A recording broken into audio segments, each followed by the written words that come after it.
Hello, ladies and gentlemen, and welcome to this game in particular, but all of the Thursday night games. And I could not be more proud of myself for picking this. Yes, pat myself on the back. I'm honestly kind of surprised. I was a little shaky on this one. This one was kind of a shot in the dark. I really did think that Boise State had the potential to just blow USF's socks off. I was wrong about USF having their own stadium. That is something that is still being in the works, and I tried looking it up multiple times, and I kept on getting the answer that they had their own stadium. Just wasn't true. They played in the Tampa Bay Buccaneers stadium, a lot of empty seats, but USF is absolutely cooking right now. And mainly what both of these teams started off cooking was something that I did not expect from both of these teams. That was their defense. They did not have good defenses last year, and they had extraordinary offenses. That has completely changed halfway. Completely changed halfway. One team kept a super dominant offense, the other team did not. And you probably already know which one. I predicted that USF would win a thriller 38-35 to open up this year football. I mean, USF, well, first off, the only real reason Boise State was in the top 25 was because they kept Maddox Madsen or Maddox Manson, who I do think is a pretty good overall quarterback. And but like they kept some key pieces to offense, added some additions in the transfer portal, especially to the defense, and you can assume this team will be a top 25 team, but I just don't really think people took GT for like they I don't really think people realized how important he was. Like we did, but like we didn't at the same time. He single-handedly was the reason Boise State went undefeated, and even then they got destroyed by Penn State in the college football playoff game. But that's Penn State. You can expect Boise State to have a hard time against a team like that, but losing your absolutely dominant running force completely lost a massive portion of Boise State's offense just like that. And their defense, I will say, in my opinion, is still pretty good. However, there were some key things that happened in this game. I'm not going to hide the score anymore. There were some key moments in this game, a lot of key moments that kept Boise State from scoring more points. And there was a pivotal moment in the game that I'll talk about that completely just let this thing go haywire. But for the first, half, it was a very low-scoring defensive game. Boise State struck first at the end of the first quarter. They scored a touchdown. Good drives all around from Boise State. The USF offense was getting absolutely nothing done in the first half, at least for a while. In the second quarter, they managed to kick a 52-yard field goal, and then they had a gigantor quarterback run. They also had a huge run by their quarterback, Byron Brown, who this kid is an absolute dog. I don't know if you guys have seen it. Look it up. He had an absolutely amazing run that was taken away by a holding penalty, which I don't know. The holding penalty was kind of questionable, but whatever. It still was a great play taken away by a penalty, and it was really sad because it was just an absolutely amazing play. And he kept on making plays like that, man. He is a great quarterback. Apparently, they had him last year, but he missed 8 games, I believe it was, with an injury. And he decided to stay. Their star quarterback decided, hey, I'm staying with USF. I'm not going to a big-time school. And honestly, USF is absolutely cooking right now. And he kind of got them on the board, put them in front before halftime. But the pivotal moment in the game that I was talking about was when they decided to go for a fake punt, 45-yard pass for a touchdown. Completely changed the momentum and the pace of this game.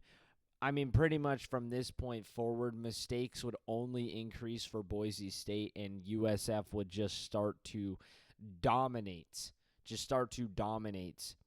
rest of the game. It wasn't really close from that point on. There was a lot of times where Boise State was in scoring range and they just couldn't finish. They fumbled the ball. three times in this game, and they failed they failed 4 of their 6 fourth down conversions, which is just not, what a top 25 team should be doing. And USF, no turnovers, failed 1 fourth down conversion. Boise State had overall more yards of football, ladies and gentlemen. But I do think USF was just straight up the better football team here. A lot of the yards by Boise State, I would say, came in like the first half of football. And it was brutal for Boise State today. It was absolutely brutal. USF completely dominated this thing.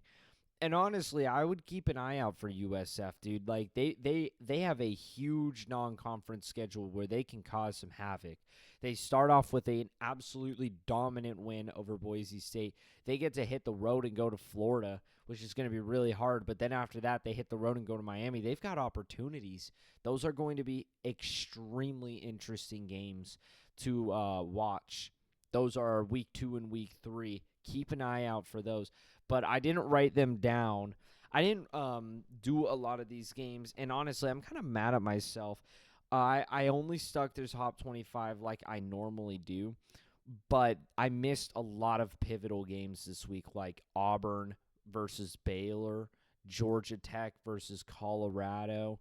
Like, those games are being played tomorrow, and those are really good. Those are really good, entertaining, and pivotal games. I also missed Nebraska, Cincinnati. But, I mean, these teams are unranked, but they're on the brink of being ranked, and they're matching up in good matchups. I'm looking for some other ones. I don't think I really missed too many key games that were unranked matchups other than the Auburn Baylor one, and then the other one that I said that I'm forgetting. Utah UCLA. That was the other one. I'm missing that. And TCU North Carolina on Monday. So there's 4 unranked games that I missed that I didn't predict that are extremely close to top 25 games, like right outside of top 25 matchups. And personally, I guess I'll just briefly do some predictions with my voice.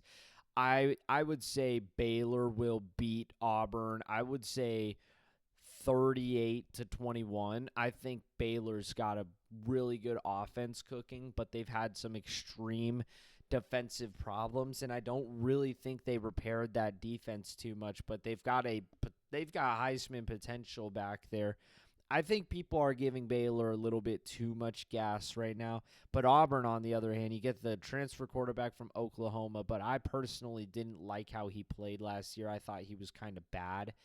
And I think Oklahoma fans would love to agree with me. But they do get the transfer receiver from Georgia Tech, who is an absolute dog. But, it's going to take more than that to put yourself into a good SEC team position, a.k.a. like a top 25 team.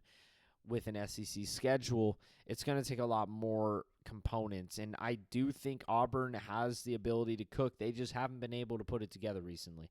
I mean, past seasons, all they've been is play in super close games and lose. They managed to win that Texas A&M game last year because that dude dropped a wide open pass. I mean, that's the only reason. They have played in so many close games, and they just have not been able to come out on top. So Auburn could play closer, but I think opening game at Baylor, I think Baylor's got this one. I'll say 38-21, just thinking off the top of my head. Georgia Tech, Colorado, great head coach, really electric quarterback, dual threat. And Colorado, you lose your 2 absolutely pivotal game changers, and I haven't heard any ripple names, like any ground shaking names get into Colorado football to replace that. And at best, Colorado was like a 4-loss team, and they just couldn't compete with a lot of teams out there. They really just couldn't compete. They got destroyed by Nebraska, got destroyed by BYU. They shouldn't have even won that game against Baylor. Baylor had that thing tied up and ready to go home. and they caught a freaking last-second touchdown pass. Colorado wasn't even like that crazy good of a team last year, and you can expect them to take a step back from last year. And Georgia Tech, I feel like, can just flourish. I feel like they can continue to improve, keeping their starting quarterback, and their head coach has just been absolutely cooking up something devious over there. I think Georgia Tech is going to finish off like 10-2 this year, and Colorado, I think they're going to finish as like one of the worst teams in the Big 12. So I'm going to say 42-10. I'm going to say 42-10 Georgia Tech. I know that might be crazy to some people, but I think Georgia Tech is going to absolutely slaughter them. And I may be wrong. It's at Colorado. That's the hard part. If it was at Georgia Tech, no question in my mind, I'd bet $5,000 on that. And I guess this is an interesting one. We'll talk about Hawaii versus U of A at U of A. Hawaii coming off of a big win against Stanford, something they really, really needed for their program. Going to Arizona, can they give them a hard time? I honestly think I kind of ranked Arizona a little bad in my prediction video. I honestly would have put them higher now. I think U of A is going to handle Hawaii. I think they'll put up a big 35 on them, and I think Hawaii will respond with like 17. I'll say 35-17 Arizona. They might be a pretty interesting team in the Big 12. I would keep an eye out for U of A. Utah at UCLA. A lot of people would be quick to pick Utah in this one. Utah is favored, but I'm picking UCLA. I mean, did we forget that Nico Iamaleava, Tennessee, has transferred to UCLA, and he was a phenomenal quarterback last year. He's an absolute dog. And while UCLA has a pretty diminished team around them, we expect Utah's offense to just completely revamp itself around a New Mexico quarterback who got slaughtered by some of the worst teams in the Big 12, a.k.a. U of A, got absolutely destroyed. I mean, you put him around higher talent, I do think he could potentially improve, but you're heading into a hostile environment with a lot of expectations on your back. And, this Nico guy, he kind of got it all last year. He was the starting quarterback for Tennessee, huge expectations, brought his team to the college football playoff and had to play at Ohio State. And while he didn't perform, he's seen the lights. He's seen the lights, and his expectations are completely gone. There is the ceiling is the limit, and he is at the bottom of the barrel right now. He has been completely forgotten since transferring from Tennessee and all that craziness. I think he might cook. I think I will take UCLA in this one, 31-27. 31-27. And while Utah is typically a defensive team, I think Nico's going to cook. And I think he's just going to cook up a good defense. And Utah's offense is going to be way better than UCLA's defense for the most part and drop 27 on them. But turnovers from a new quarterback in a hostile environment, making mistakes. And I just think Nico is going to protect the ball more. He's just better. He's also a 6'7" quarterback. He has a lot of vision. He didn't really make many turnovers, at least if I'm remembering correctly. I think UCLA wins this one. A lot of people are saying Utah is going to be a team that is at the top of the Big 12, which I'm just like, are we seriously doing this again? I do think they are going to improve, and I do think they kind of got the bad end of the stick. They lost by a point to BYU. They lost by 3 points to Iowa State. They lost by a touchdown to TCU. I mean, they lost so many games by such tiny margins. Even they barely lost to ASU as well. I mean, so many games were so close. It's almost like if you played all those games one more time, they could turn those games around and flip the final score. So that's why I think they will improve, because they also kept a lot of people. And now you have a new potential quarterback. I just don't think he's going to fit into those shoes right away. It's going to have some bumps at the start and some problems. especially on the road against UCLA. I think UCLA is going to claim the W there. TCU at North Carolina. Bill Belichick debut. I think TCU's offense is extremely dominant. I'm honestly going to say like 55-28 TCU. Very quick score. Very quick score, but TCU's offense is just going to be brutal this year. And their defense was not very good last year. It's probably not going to improve very much this year. North Carolina, the only real name so far over there is Bill Belichick. So, and I'm happy that they didn't put him in the top 25 or anything, but I'm not too sure North Carolina is going to cook instantly. I think they've got some stuff to do first. They've got a season to work through before Belichick really starts to change things around at North Carolina. You know, it's his first season. If he did a Kurt Signetti, that would be absolutely insane. But I think, I say 55-28. That's my final score, 55-28 TCU. There you go. There's 4 predictions to extend this video even longer. I want to talk about the Nebraska-Cincinnati game. This game was absolutely insane. Really low-scoring defensive game and got pretty boring for a while. Cincinnati did everything in their power to lose this game, though.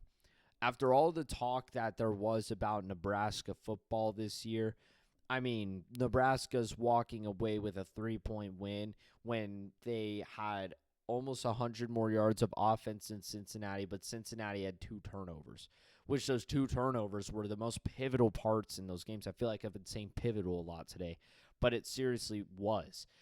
A pass that was caught and then fumbled, which was reviewed and ruled a fumble, and it put Nebraska right there in scoring position, and they scored right before halftime, the first touchdown of the game, and that put them up 13-3 going into halftime. They would Nebraska and Cincinnati would trade touchdowns, making it 20-10, but then Cincinnati would score another touchdown. Cincinnati would be driving the ball on the final drive of the game. They would get a nice holding call to put them into field goal range with like 40 seconds left on the clock, somewhere around that time. And instead of just taking quick, short throws to the outside, maybe even a run play to drain the clock and kick the field goal, they decide to throw the ball towards the end zone on a deep shot. Practically double coverage, the cornerback and then the safety rolling over. It wasn't open at all. If he would have hit him with a crazy back shoulder and then the receiver made a great catch, then I guess. But it wasn't even close to a back shoulder. It was out in front of him. Nebraska dude jumps on it and gets the game-sealing interception. I mean, you have a fumble, a horrible fumble, that puts them right there, which gives them 7 points. And then you get points taken off the board and you avoid overtime, or you lose overtime because you're trying to get greedy. Cincinnati blew this game, and I mean, I'm honestly kind of happy that I didn't have Nebraska going 10-2. I had them going like 4 losses, I think, which Nebraska was actually one of the teams I was going high on, but I kind of halted myself and went back on things. I think they're going to pick up some good wins this year, but I held back, and I think I'm going to end up liking that decision after this performance, because this was at Kansas City's stadium. I didn't know this, and that thing was practically a Cornhusker crowd. It was pretty remarkable. Practically a Cornhusker crowd, and you can barely put away Cincinnati, which maybe Cincinnati will be a lot bigger or better in the Big 12. I don't think so. I think they're going to be bad. Another game I want to point out is Minnesota-Buffalo. Minnesota really struggled with Buffalo, which I think Buffalo ended up finishing off a pretty respectable team, but it took a long time for Minnesota to really pull that one away. I have them going 10-2, so that does not make me happy right now. Oklahoma State 27-7 over UT Martin. I have them going 7-5, and I don't know how many quarterbacks played in this game for I don't know how many quarterbacks played in this game for Oklahoma State. Looks like 2 did, and neither of them played really good, but it was against UT Martin, so I guess you figure that out now. That makes sense. UCF looks like they could be really, really bad. First points scored in the game were in the third quarter. It was a field goal. The game was 3-3 until the fourth quarter with 12 minutes left. Jacksonville State would go up, but then UCF would find a way to win this game. Taven Jackson comes in, though, for UCF and has a really good game, which I don't think he played the whole time. I'm not sure what was going on because he had almost 300 yards of offense and 2 touchdowns. And, I'm like, well, if there's that much of 422 yards of offense for UCF, 322 yards for Jacksonville State, where's the offense? It looks like a lot of penalties here. Both teams had a turnover. They shared turnovers. Jacksonville State failed 2 of their 6 fourth-down conversions. And so, yeah, I guess it was just sloppy penalties, bad timing. Another game that was super, super close was East Carolina, North Carolina State. I actually had in my ACC prediction video East Carolina winning this game over North Carolina State. And they almost did it, man. They almost did it. But they fell just short on a 4th and 1. And yeah, this was a highly offensive game for a kind of lower scoring one again, but East Carolina definitely could have won this game. When you're failing 3 of your 4 fourth down conversions, especially one to basically go tie the game, that's just not going to beat North Carolina State. But overall, again, another game completely destroyed by penalties. 86 yards of penalties for East Carolina, 63 for North Carolina State. North Carolina State did have an interception, but overall East Carolina failed more fourth down conversions, so it was just worse performance from them. And, yeah, so North Carolina State, I don't think they'll be very good this year. Rutgers game was kind of interesting because they were up 31-14 at a point. They kind of just, let Ohio hang around. And they kicked a go-ahead field goal in the fourth quarter with 11 minutes and 11 seconds left, and they just managed to win by that score.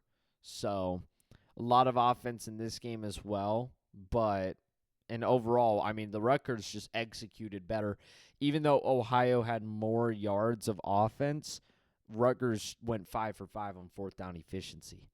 They went 5 for 5 on fourth down efficiency, 1 for 9 on third downs, but 5 for 5 on fourth down efficiency. That's perfect. That's the best football you can play right there. You will win games, even if it's by 3. You will win games if you are converting 5 of your 5 fourth down, plays. That's really good. Overall, well-fought game. I don't think that will necessarily tell that the Rutgers are not a good team. That just might mean Ohio is Ohio. That's how I'll say it. Ohio. I just think that's Ohio cooking over there. I think that because honestly, the way college football has been is we've been so surprised in these non-conference games when smaller schools compete with Power 4 schools and make it look really close, and we instantly jump on it and say, oh, this team just isn't as good. But then the Power 4 team will turn into their conference and start dominating, whether it be SEC or Big 12 or, ACC, Big 10. Like, they just start playing really good in their conference. It's like, but you almost, like Alabama, you almost lost to USF. Like, what the hell? What happened? That was like 2 years ago, I think. They ended up going to the college football playoff. And it's like, it's just more competition. I don't think people realize that yet. These group of 5 teams can almost be considered not group of 5 teams anymore, It's really becoming a lot more difficult to just say that these teams are just group of 5 teams and they're nowhere near as good as Power 4 teams. It hurts when Boise State goes into the college football playoff and, gets blown out by Penn State. It definitely hurts, but I do think these teams are better than we give them credit for. I also feel like last year with the college football playoff, I feel like there was levels to it. Like, oh shit, there's levels to this. Like in the S tier, I think I think Ohio State kind of just stood alone. I would say actually Ohio State and Texas, because that was a close game, well fought game. I would say Ohio State and Texas were in the S tier. And then in like the A tier was Penn State and Notre Dame, because they were right on each other's level as well. And I would say ASU, even though that probably sounds biased, they competed the second best with Texas. And, after all, like, Texas is in the S tier for me at least. So I would put ASU up there. And then I would put in like the B tier, I'd say like Georgia. They would have been higher if they had Carson Beck. Obviously, they probably would have gone to the national championship if they had Carson Beck, but he was hurt, so they kind of just have to take that L. Another B tier, I would say Clemson. They competed pretty well with Texas, but they couldn't really keep up for most of the game. They was kind of just a fraudulent look. It was close for a while, but Texas was just a better team. There was never really a moment in time where you were like, you felt like Clemson could just hold on. You were kind of just hoping that they would. You were just praying for a miracle, but you knew it was going to fall off eventually. I think like the other teams. Well, then we'll go down to the C tier. I have to put SMU down there because they got destroyed by Penn State. Indiana also just got destroyed by Notre Dame. Put together some phony comeback at the end that didn't really amount to anything. Tennessee just got absolutely destroyed by Ohio State, and then Boise State. Boise State kind of falls into that tier as well, and I think that's all the teams. I think I got all the teams in there. So I'm kind of all over the place this video. I started off with Boise State, UCF, talk about that. Then I did some predictions. Then I did more reviews. Now I'm doing a tier list of the teams in the college football playoff last year. I'm really tired right now. And I wanted to record a video, and I'm kind of just going right now. But I have like my own little podcast right now. I'm literally just talking. But honestly, like, I feel like if they were to, the point of me making a tier list was to say afterwards, I feel like if they were to open this up to 24 teams, you could see like a USF getting in there and like, maybe they go undefeated or something and they're like the 10 seed going up against the 7 seed and they make a little run in it, but it's like when push comes to shove, once they go up against Ohio State, they just get destroyed. There's levels to it, I feel like there is a unspoken level of eliteness every single year, and I feel like in 2023, the final 6 teams were just the elite teams. There just wasn't a question about it. Alabama, Michigan, Florida State, Georgia, Washington, Texas. You could maybe even, like Ohio State too. Those 7 teams were really, really just elite. They were solid, and they finished off with their records because of that. But after Ohio State, it just doesn't match. It just doesn't match the level. It just completely a giant gap right there. There's levels to it. And so when you see USF upset Boise State at 25, you're like, wow, man, USF is really good. I mean, to this level, it's a little different, but now it's like we'll get to see in the next couple weeks. They go up against Florida and Miami. We'll see. And also what's kind of cool about this USF team is they blow out Boise State. If they play a close game against Florida, barely lose or maybe even barely win, but then they get blown out by Miami, that kind of helps out the voters and the people on to make a judgment like, hey, USF is the standard here of what a good team is because of how they played against these 3 teams. Boise State, obviously not a top 25 team. Florida, barely beat them, we'll say barely beat them. Pretty good. Maybe not quite top 25, but pretty damn good. Miami dominated. This team's probably in the right spot, I'm kind of just going on right now, and I'm enjoying it, so I'm not going to stop. Yeah. I'm super excited for this Saturday. Um, Definitely excited for Auburn Baylor. That game is on at 5 p.m. Of course. Unfortunately, I'll be at work, so we'll see if I'll actually be able to really watch that. Auburn's favored, by the way. Ridiculous. I feel like, all right, if you're into sports betting, I feel like that's a free bet. Go ahead and place a bet on Baylor. I don't want to feed that, actually. I'm not a professional in that whatsoever. But I feel like that's kind of free. I feel like, do we really expect Auburn to go on the road and beat Baylor? I mean, if they do, then a lot of people's Big 12 championship prediction just flew out the window. But honestly, like, dude, this is probably one of the best week ones we've ever had in college football history. Just kind of ridiculous. You start off at 9 a.m., obviously, Texas, Ohio State, and Syracuse, Tennessee, dude. Like, that's amazing. I'm going to have such a fun Saturday. I love college football so much. But, yeah, I've got nothing else to yap about now. So, I was talking about everything. So, I will just literally title this shit like Holy Yap Sesh. Like, I don't even know. This video did not turn out to be Boise State USF review. So, I don't know. If you still here, like and subscribe. It would help. A comment always helps. That's all for me. Adios.